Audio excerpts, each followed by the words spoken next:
Hello pipers of the world. Today I'm going to have a look at softening some reeds.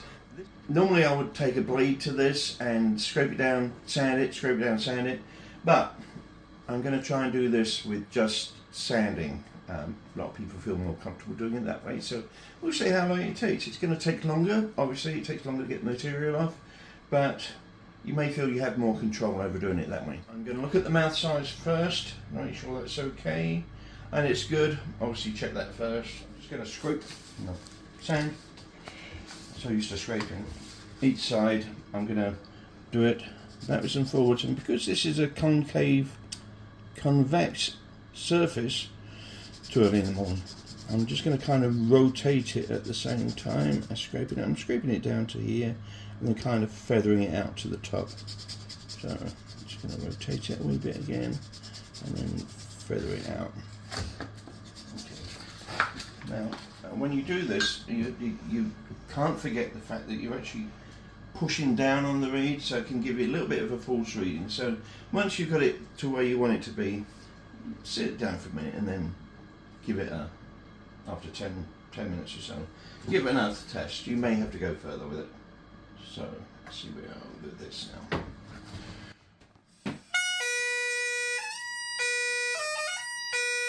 Okay, we've taken about 2 inches of water off with that, so that's pretty good. Quite quickly. I'm going to keep doing that. I'm going to try and get it down to about 30, which is a nice medium strength. Obviously for me, because I'm making this for a living, I want to do this as quickly as possible, hence the use of the blade. Let's give it another test.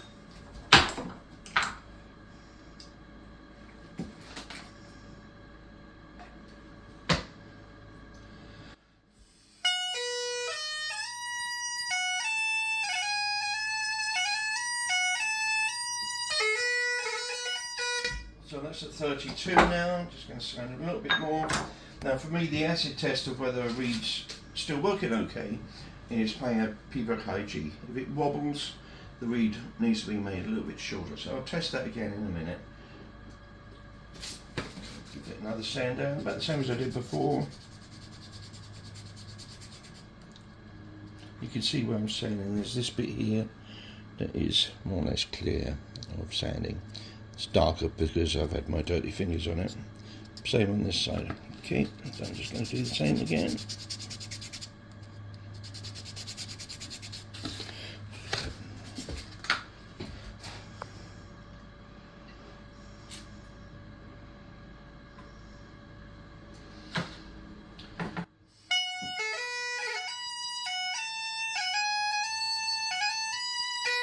Okay, that's about there. The IG is sharp, so I don't like that. So I'm just going to give it a little bit of a scrape. Now this really has to be done with a blade. If you feel more comfortable with a utility knife, you can do it with that. But you're just concentrating on this little section here, just to flatten off the high G. So, because it's convex, if you're gentle with it and don't press down too hard, you can really zero out that little area there. Let's try that again.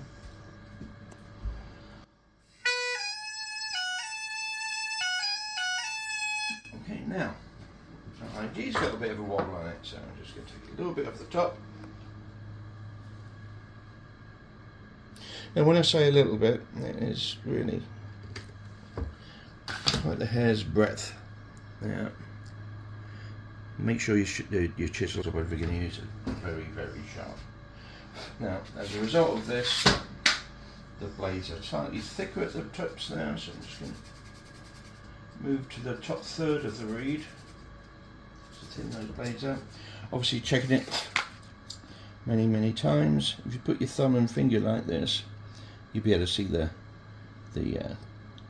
tips of the reed much more easily. If you try and look at it like that, you're not going to see much. You can't really see how thick the reeds are, the blades are. Okay, so another test. Still a bit wobbly, a little bit more.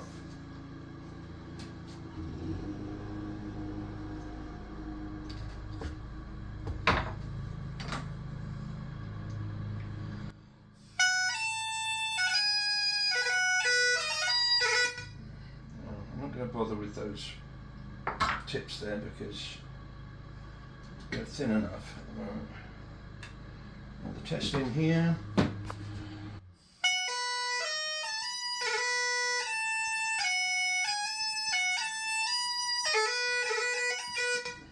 So that's about 30. We'll put it down for about 10 minutes and then we'll come back to it. I'm going to give it another test. It's been about 10 minutes. Let's see if what I predicted will come true. See where we are now.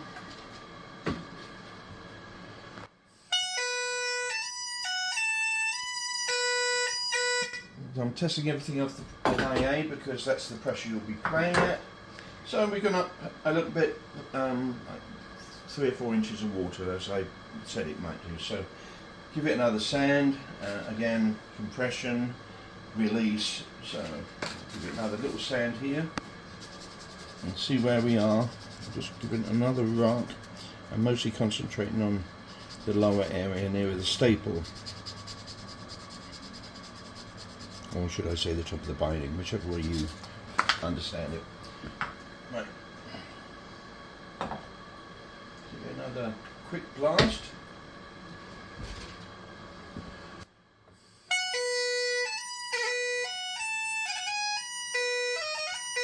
Okay, so we've gone a little bit below, but we now know that it's going to open up again, and hopefully after you've left it for another 10 minutes or so, it will be at the strength you require. When you sand it like this, you'll always find that it goes a bit softer, then will open up again.